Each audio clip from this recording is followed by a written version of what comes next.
Today we are going to be building the 75257 Millennium Falcon. It has 1,351 pieces for a price point of $160. So let's get into it.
So here is the finished build.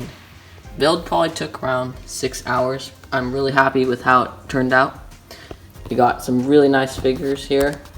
I love the new Lando. Chewbacca's looking nice.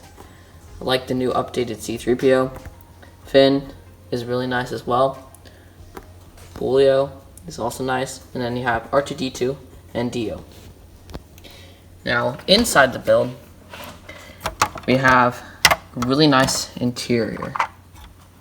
So I like the game table that we see in the movies. You have this chair with these panel screen of some sort. Then in the back here, we have like a little kitchen area, which is nice.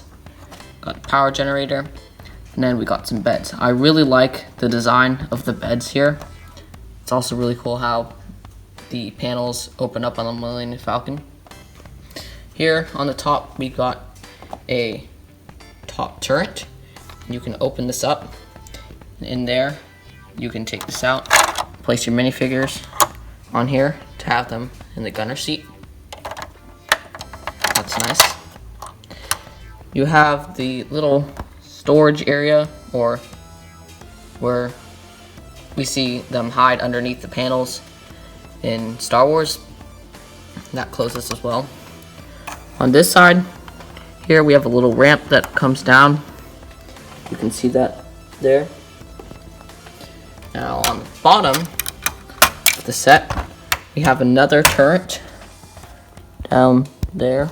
We have another turret, and then the landing gear. I really like the design of the engines and how they did the engines. It's really nice. This is very movie accurate, and I think it's really nice. However, one thing I would change about this set is that I wish the landing gear went up, and for playability, that's not a great factor that the landing gear are just hanging down the whole time.